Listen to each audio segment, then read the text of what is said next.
السلام علیکم ورحمۃ اللہ وبرکاتہ۔ بسم اللہ الرحمن الرحیم۔ اللہم صلی وسلم علی نبینا محمد۔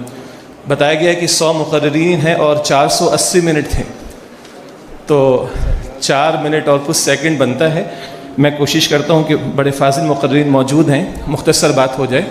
اللہ تعالیٰ کی فضل و کرم سے جمع ہے، اللہ تعالیٰ ہم سب کا بیٹھنا قبول فرمائے، صاحب کی محنت کو، جامعہ کی محنت کو اللہ تعالیٰ قبول فرمائے۔ امت کا تفرقہ، اختلافات، لڑائی جھگڑے، اس کا برسیہ کہنے کی کوئی ضرورت نہیں۔ بچپن میں کتاب میں پڑھا تھا، یا تو ہم مسئلے کا حل ہیں یا ہم مسئلے کی وجہ ہیں۔ تو اللہ ہمیں توفیق دے کہ ہم مسئلے کی وجہ نہ بنیں، ہم مسئلے کا حل بنیں۔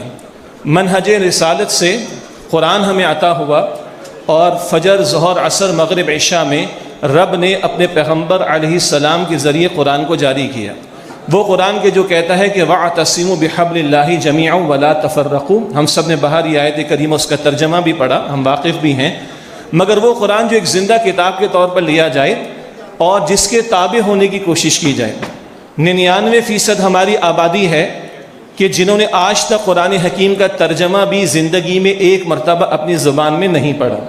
بہرحال ایک بہت بڑا مسئلہ، کس کا ترجمہ پڑھیں؟ اگر کہ علماء کا ترجمہ تو پڑھ لیں، ہاں ریاست کی سطح پر کرنا چاہے تو خوشخبری سن لیں، اتحاد تنظیمات مدارس کے 5 وفاق کے نمائندوں کی ایک کمیٹی 2017 میں وفاقی حکومت کی منسٹری آف ایجوکیشن نے بنائی۔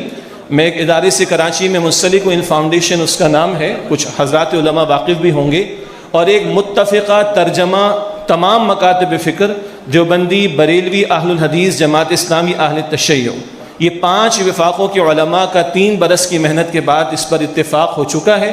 دعا کیجئے کہ آپ کے ہمارے اسکولوں میں جانے والے 5 کروڑ طلبہ اس سے استفادہ کر سکیں۔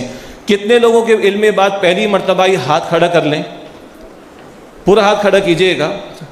چلیے، یہ خوشخبری سنیں کہ ایک ترجمے پر اتفاق ہوا۔ گویا اہل علم اگر سنجیدگی کے ساتھ سوچیں اور ان کو موقع دیا جائے تو اس امت کو ایک ترجمے پر بھی متفق کیا جا سکتا ہے۔ تو اس قرآن کو عام کرنا اور مشترکات پر مشترکہ آواز کو بلند کرنا۔ 14 صدیاں ہو گئی، ہم چاہیں کہ سارے اختلافات ختم ہو جائیں، ایسا نہیں ہو سکتا، مگر یہ کہ مشترکات پر زور دیا جانا اور مشترکات کو ہائی لائٹ کرنا۔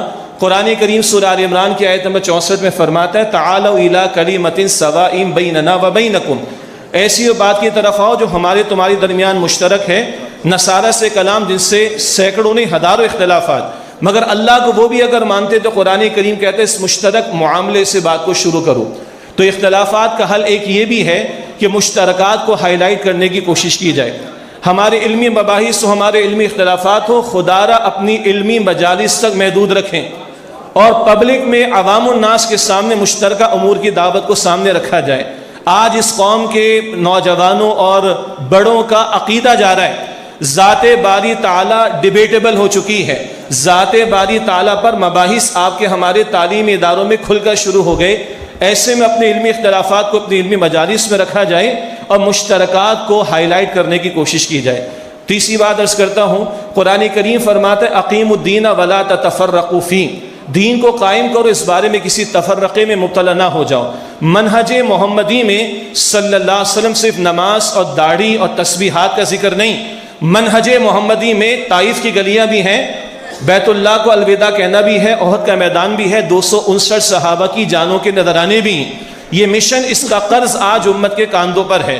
یہ اتنی بڑی سوچ یہ مشن عطا کرتا ہے کہ اب اپنے علمی ضمنی اختلافات کو کم سے کم گوارا کر سکتے ہیں۔ تو اللہ کی کتاب کہتی ہے کہ قرآن کو واقعتاً تھامو، وہ کتاب ہدایت والا قرآن جس سے ہدایت لی جائے، جو اپنا نفاذ سے آتا ہے۔ اگر اس پر فوکس زیادہ ہو، معاذ اللہ، اس کا یہ مطلب نہیں کہ حدیث سے رسول کی کوئی اہمیت کم کی جا رہی ہے، قطعاً نہیں۔ قرآن جمع صاحب قرآن لازم و ملزوم ہے، لیکن اللہ کی کتاب کہتی ہے اس کتاب کو تھامو تو تمہارا تفرقہ کم ہوگا، اور اللہ کی کتاب کہتی ہے کہ صاحب قرآن کے مشن کو تھامو تو تمہارے تفرقے کم ہوں گے۔ آخری بات یہ ہے، آج اس مملکت خدا داد میں سیاست کا ستیہ ناس ہے، معیشت کا بٹا بیٹھ گیا، معاشرت تباہ ہو رہی ہے، اور دھڑلے کے ساتھ اللہ اور اس کے رسول کے احکامات کو چیلنج کیا جا رہا ہے۔ اس کا ایک حل یہ ہے کہ منکرات کے خلاف آواز کو بلند کیا جائے۔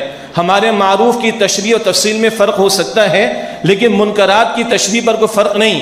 سودی نظام ہو، سیکولرزم کا جبر ہو، معاشی غلامی کا معاملہ ہو، ٹرانسجینڈر ایکٹ کے ذیل میں ہم جس رسی کو عام کرنے کا راستہ کھولنے کی بات ہو، ان منکرات پر کسی مکتب فکر کا کوئی اختلاف نہیں.